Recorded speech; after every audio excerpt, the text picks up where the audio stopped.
What happened with Jim Harbaugh in Minnesota? What happened there? Filet mignon. What do you got? Well, so here's what I can tell you. Just as I think it was Adam that reported that Harbaugh had gone to Michigan and said, I'm coming back. Right. The Vikings were in the process of informing the other candidates, the other finalists, that they were out.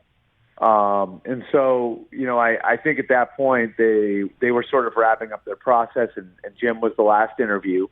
And I'm not saying the interview wasn't on the level, but they decided pretty quickly after the interview that they were going with Kevin O'Connell.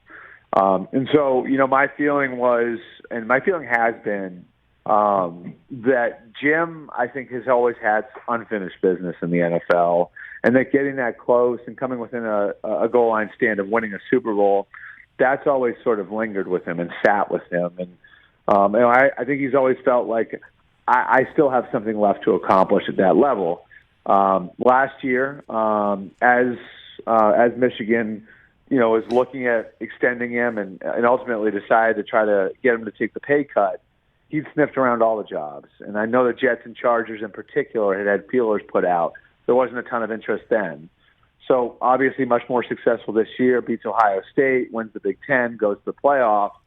Now, like, maybe my stock is a little higher, so he sniffs around the Raiders. And then the Vikings job becomes a possibility when a guy he knows, and Kwesi Adofo-Mensah, got the GM job there. Now all of a sudden he's in position to get an interview. And so I think the question going forward is going to be, does he still need to scratch that itch? Because I do think him not winding up in the NFL was more about there not being an opportunity for him this year. It wasn't that he just chose to go back to Michigan. And listen, he's going to say all the right things, and maybe that's deep down in his belly. Maybe that's what's there. Like, now I'm just going back to Michigan, and this is going to be the rest of my career. All I know is I've heard for years that there was that itch that Jim Harbaugh felt like he'd eventually need to scratch in the NFL. And so I think at least that bat signal's out there now, where if an NFL team's interested in Jim Harbaugh, there'd be no reason not to at least make that phone call down the line. Well, I guess the proof will be in the buyout number, right? What do you think? Yeah. I mean, are you hearing if there's a new contract coming for him? Yeah, I'd heard there was an offer on the table for him, and that had been sitting there for a while. And listen, like, one of the things I really like about Jim that I think is great about him. Mm-hmm. I really respect a grudge held, Rich, and that dude knows how to hold a grudge. Good one. Good one.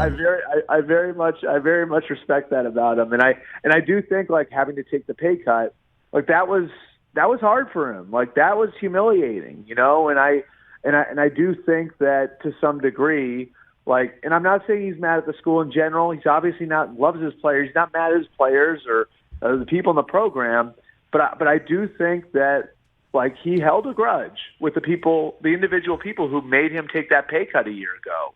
And I do think that was a part of this, was making them squirm and making them a little uncomfortable over the last month. Now, is it the reason he did it? No, I think he had a legitimate interest in going to the NFL. But if, doing this on National Signing Day made certain people uncomfortable, then I do think that was at least a little bit of a benefit to him. And I mean, like, it's a great part of his personality, like, because it's just kind of like what you'd expect in a situation like this. And so yeah, I mean, I think that was definitely a part of it. And now coming out of it, it'll be interesting to see if he just signs what was sitting there on his desk over the last month or so. If the school seeks an adjustment, if he seeks a little bit more, it'll be interesting to see how that plays out over the next couple of weeks. Hey, you watched all the way to the end. Thanks for that. Watch more right here.